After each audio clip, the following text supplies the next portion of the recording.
Miguel calling in from New Hampshire. Miguel, you're live on Truth Wanted. What's up? Hi, yeah, I've got a great book idea. I think everyone I talk to about says they'd love to read it and I'd love to write it. And I'm going to email you guys more details about how, I'd like to get a contest going in terms of getting females to write the book for me because I want extremely strong female characters. Wait. You want people, hold on. You want other people to write a book for you? It would be kind of like a ghostwriting contest kind of thing. It would be my memoirs in the style of Cosmos. Whoa. And it would try to rewrite all of science fiction. But one of the gimmicks hold on. Wait, Miguel, why would you not just pay somebody to do that? why are you asking other people to do work for you? You have to have like $15,000 to get someone to dedicate themselves to write a book. I want as many different kind of perspectives and diversity of voice as possible.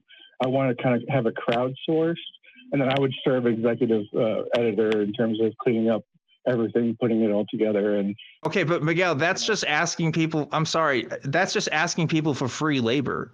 You're just asking. Yeah, it costs money to do things, and that's why you should pay people to do that job, and not just ask people to do that for free, especially if it's your memoirs, man. Like, I get it if you need help with like writing something. All kinds of writers use ghostwriters to help with stuff, but why would you organize something like that just to, I don't know, get other people to do like all of it for you and work as an executive? That doesn't make any sense to me.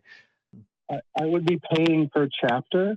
It would be like a contest. And actually, that's not why I called. I was going to put more of the details in an email for you guys to review. But well, hold on. Wait, Miguel, I'm just telling you right now, I'm not going to be reading anything or putting out a contest for you if you're asking me to like advertise your contest for you. Send the email to me. You can send it to Tom. I'll take a look. It doesn't have to be on your show. I'm just going to do it in general. Okay. But anyway, I just wanted to bounce an idea off you of a science fiction idea. Okay. Okay. Well, so wait. So you want us to critique your book idea? I thought this conversation was going to go differently. I thought from our call screener that you had different ideas about how time travel works, but this is actually just like concepts for a science fiction novel you're writing. Yes, I'm sorry for the confusion. Or asking other people to write, because I don't know. Are you going to be writing this? It goes into the idea that conspiracy thinking in terms of time travel exists, but we don't have any trace of time travel, so this would help explain why. Hey, remember I was talking about ChatGPT earlier? Ask ChatGPT how to write a book. Yeah. Okay, sure. Okay, I'll do that. It's a good start, right? Like, it's not going to tell you the exact specifics, but it'll give you kind of the framework, and then you go like, well, how do I get it published? And it'll tell you all about that and the 15K and whatnot. It sounds like you've done a little bit of legwork already on it. Sure. But I think Dan, correct me if I'm wrong, but you're like, hey, we're probably not going to get a bunch of volunteers over here at the show blasting out emails to say, hey, could you write a book for this fella? And I get the idea of like, let's do the strong female character. Tell ChatGPT that too. I was just wanting to mention it on certain podcasts, especially like Sagan's podcast, because it's in the style of Carl Sagan, is Cosmos. You say it's in the style, but has any work actually been done on it yet? Yes, I've been working on it for 20 years. Okay. Wow. Well, if you're working on it for 20 years, why do you need other people to help write it? Again, men cannot write women's roles. And I want extremely strong women characters because I feel like they're due. Who wrote Little Women? I don't know. I appreciate the perspective that, yeah, men may have a limited capacity and the understanding of what it's like to be a woman for sure. But I don't think that bars you from being able to like write a female character.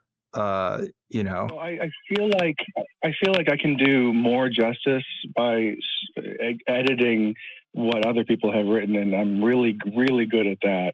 I have so many wild ideas that I have a hard time picking them, and I'm also not I have like autism, so like telling stories of drama like don't come out of me very naturally. Like I don't think in those terms. So this would be also kind of like an ADA, approach to ghostwriting. on a budget that would be, $250 here, $250 there, instead of $15,000 to get started. Okay. It's just an idea I had, but that's not the purpose of my call. I'm sorry to bother you. No, it's okay. I don't want to do free promo for a contest that I don't think is a good idea. I'm sorry. I don't think it should be a contest, Miguel. I think you should look into writing forums and see like where writers talk to each other about stuff, and maybe you can put your ideas there, and I'm sure that they can help you figure out like what the best workflow for you would be. Because having other people help you write a book is fine, but having a contest and then just picking the best one so you could like potentially publish that doesn't seem like that's a good idea to me. I think if you're going to involve other people, you should talk to them directly about it rather than be like, hey, I have an idea here, why don't you guys write some of this for me and then I pick the best one and work with it that way, right? My ideas would be stringing their ideas together in a certain way, but also they would retain all financial rights and everything. My company, which would just be my memoirs or whatnot, would just take a 1% off the top kind of thing. They would be benefiting from it, not just initially. Well, when you say your company, like what, you're going to pay for publishing and stuff, like? Yes, I'll handle the publishing side. But anyway, I didn't want to go into all these details. That's kind of important, though. I mean, like you say, you're writing a book. I want to know, like, how are you writing this book, right?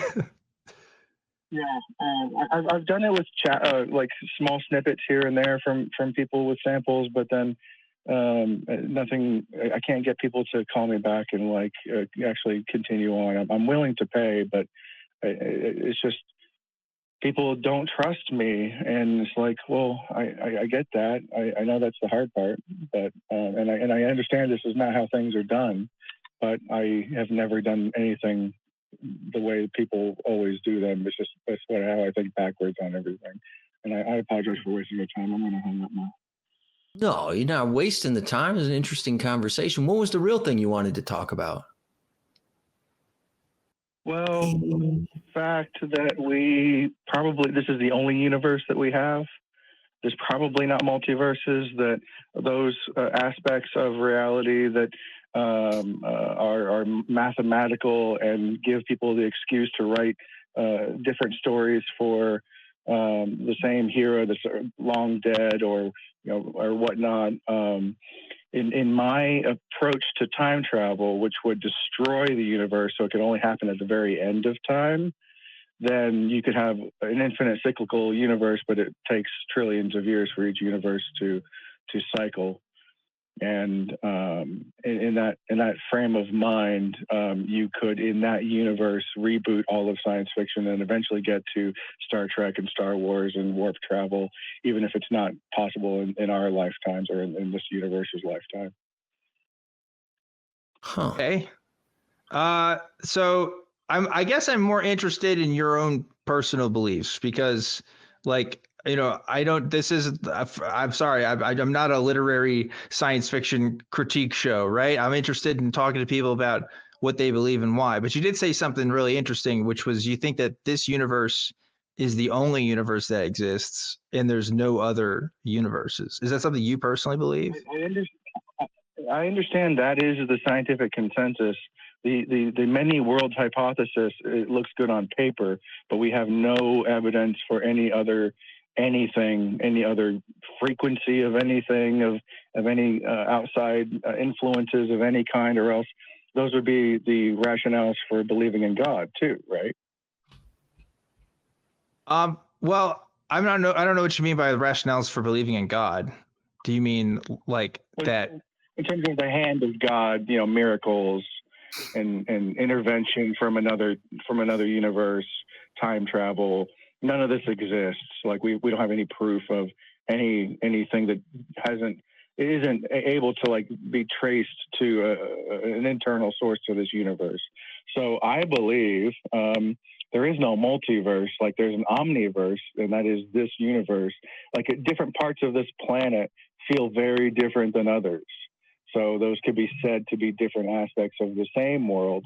But then, of course, there could be other Earths like ours out in the universe but it's very unlikely considering the fact that part of the Drake equation for intelligent life on this planet is the way that our moon was formed from a collision that happened just at the right time. So Okay. We have all the seasons and tilts and all that stuff. Let me. I don't mean to interrupt you here, but let's back things up for just a minute here, because you're saying some interesting things. I think one is that you're saying the consensus is that scientists think there's only one universe and not multiple universes. That would be news to me.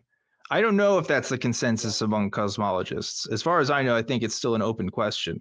Now, I do think you're right in suggesting that, yeah, we don't have any evidence that like beings from other universes or whatever have like contacted us, right? But like, I mean, my understanding of multiverse theory is that there's mathematics that could suggest that, you know, our universe might not be the only one. There's principles of physics that could suggest that. Of course, nobody actually knows whether or not that could be the case, but generally speaking, it stems from the fine-tuning argument, which is patently ridiculous, and it kind of begs the question in terms of you're saying the multiverse idea is supported by the fine-tuning argument.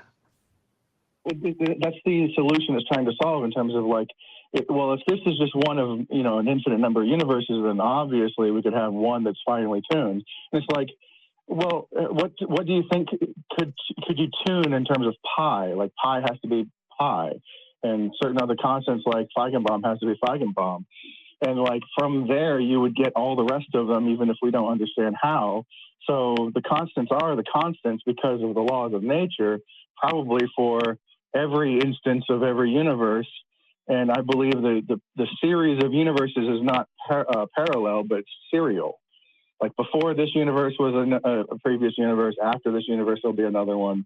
But while this universe exists, essentially for all intents and purposes, there are no other universes. You can't leave this universe. You can't enter another one when this goes. Like, okay. For example, the Go ahead. Okay, I'm going to stop you right there, though, because I don't think scientists are making that claim, like as to why there are other multiverses. I don't think it's because, our universe is set up in such a specific way that it has to be the result of other universes. I think the evidence is a little bit different than that. I think it mostly has to, I mean, I'm not a cosmologist, but I'm pretty sure a lot of it has to deal with like quantum events and stuff and an understanding of quantum mechanics. And also like the origins of our universe, right? When we look at like cosmic microwave background radiation and stuff, you know, we can see where the origins come from. And there's some that suggest that like basically we kind of like bump into other universes before ours got started, right? So that there's a possibility that other kinds of universes exist. What you're saying is completely foreign to me. I've never heard any scientists talk about that as being the reason why multiverses exist. I could be wrong, but I don't know. Tom, what do you think? I don't know what the fuck we're talking about. Yeah, that's fine. Sorry. My best understanding for the origin of the universe, I could go into, but it's Penrose. Yeah, I'm familiar, but I don't know. I don't know where to go with this call from here, Miguel. I mean, like, if we're talking about debating whether other universes exist or not, I can't tell you whether they do or don't. I guess I think it's interesting that you're pretty sure that they don't. But I would say, why not? Why couldn't there be other universes? I mean, well, I don't know. Seems like it could still be a possibility. To support. If I don't have evidence to believe something, I try not to believe it. That's my only. That's my main thrust for my position.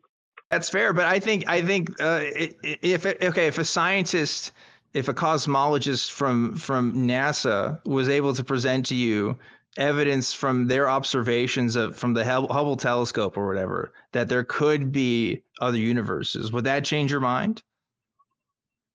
Well, it would have to coincide with all the other evidence against it. But yeah, of course, I would accept all evidence. Okay, well, that's something. Evidence. All right. Well, there you go. I don't know. I think there's more evidence than you might think of the possibility of a multiverse. There's definitely not anybody out there that I know that's like, oh yeah, multiverse totally exists, but like I'm also not super plugged into the cosmology world. I don't know. I don't get cosmology monthly. You know what I mean? So maybe my opinion doesn't even really matter on it. But I don't know, Miguel. Here's what I will say though. I'm going to leave you with this. If you're really interested in writing a book or wanting other people to help you with a book, I seriously suggest you go to actual forums online and places where other people, other writers post, and talk to them and see how they get their processes done. I know you don't want to do things traditionally, but I think there's way better ways than just saying, hey, here's a contest, and then calling into other people's shows and saying you're going to send information about a contest to write a book for you. Because I don't think it's going to be done that way, or at least not well. But that's my take, I shouldn't Miguel. have mentioned it at all. I was just mentioning it in passing. I didn't mean to talk about it at all. I was just trying to give a preface for why I was calling. I won't bother with the email. I won't try to get you guys involved. There's other podcasts that are more along those lines that I can visit with. You can send it to me. I think it's a novel idea. You see that?